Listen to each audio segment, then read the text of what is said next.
So we are making a pecan apple turnover. Some people call them hand pies in the South.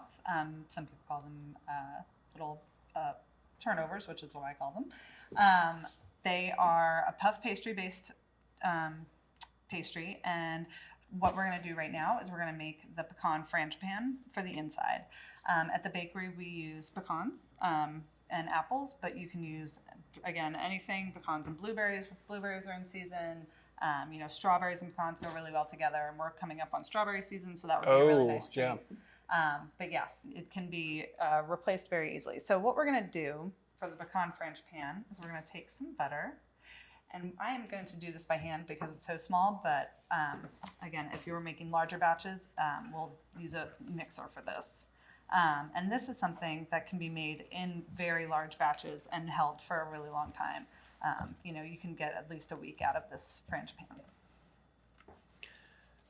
And so this is another kind of seasonal thing that you guys kind of follow what's in season. Absolutely. And well, it's funny actually because we followed what was in season, and we made these a couple years ago in the fall with the pecans and the apples, and then people loved them so much when we switched it.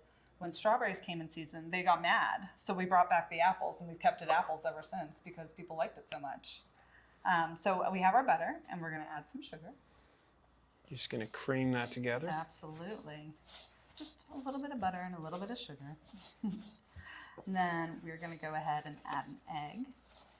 And this frangipan is something that can be used at the base of a lot of things. I've used it at the base of tart shells and put fruit on top. I've used it just as a kind of a cookie crumble on top of some desserts as a garnish.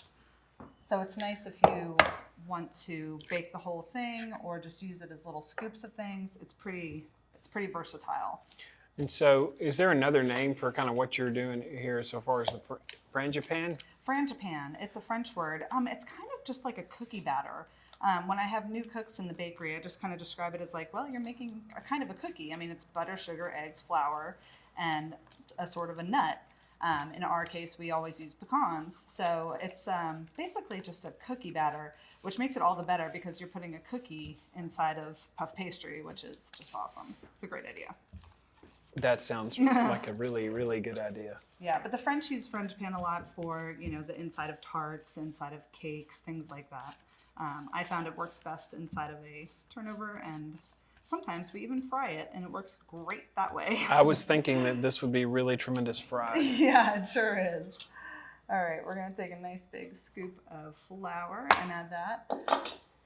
The only difference between this and a cookie batter is that it's a little bit heavier on the butter and sugar and a little less heavy on the flour. So, whereas a cookie might have, kind of an even ratio of sugar and butter to flour, this has a lot more sugar and butter.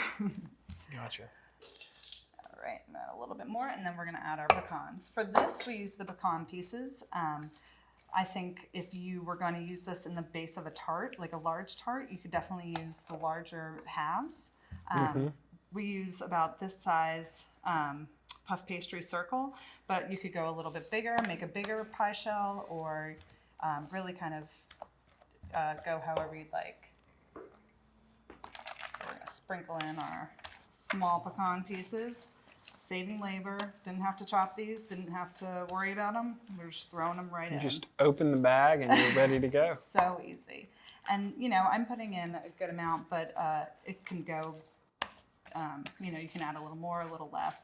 You can also make this a little bit more refined. If you wanted to go ahead and chop these a little bit finer, you could totally do that. If you didn't want such a dramatic crunch on your tart or turnover, you could definitely make more of kind of a pecan meal out of it. All right. And some of these pecan folks even have the meal. Oh, too. Yeah. It's great. I mean, it's such a nice base. And actually, I've noticed that a lot of people are using, instead of almond flour, pecan meal as a substitute. We have fried chicken with chicken and waffles using pecan flour. That sounds right on. And very flavorful. It turned like such a golden, beautiful brown. It was tremendous. We did that in India at a couple of different events. That sounds lovely. Fried chicken and waffles. That sounds lovely. All right, so we've got little puff pastry shells, and basically we're going to fill it with some frangipan. we're going to add some apples. And so those apples are already, they have cinnamon, a little bit of sugar on them too, a little brown sugar or So white we got a sugar. little brown sugar. We've got some cinnamon, and you can use a little bit of nutmeg if you want. You can use a little, cloves, anything, any other kind of warm spices you want. And again, change the fruit up as it becomes seasonal, and that's totally your choice. And so you just pinch it and mark it, and you're Pinch it done. and mark it. Yep, and so it's got this beautiful little marking on the edge. And then again, fried, these are amazing, but we bake them at the bakery.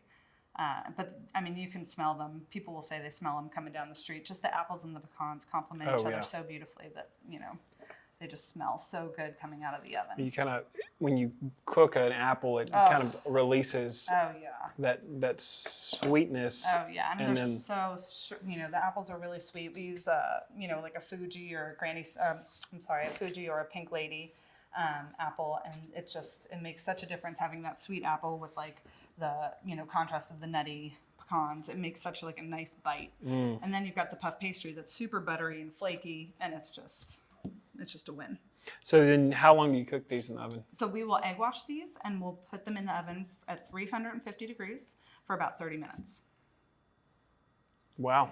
Pretty tasty. Looks like a great dish. And that's another thing that people will, you see that in the pastry case, people are going to gravitate towards that really quickly. They definitely do. And you can also make them a little bit smaller if you'd like, if you're doing buffets or anything like that. It's a nice 2-bite option. Oh yeah, because you could just start with a little smaller scoop of everything. Exactly. Start with a smaller circle, just put a little bit of frangipane, a little apple or whatever have you. Bake them up, and it makes a really nice buffet dessert. Yeah, I love it. That's great. All right.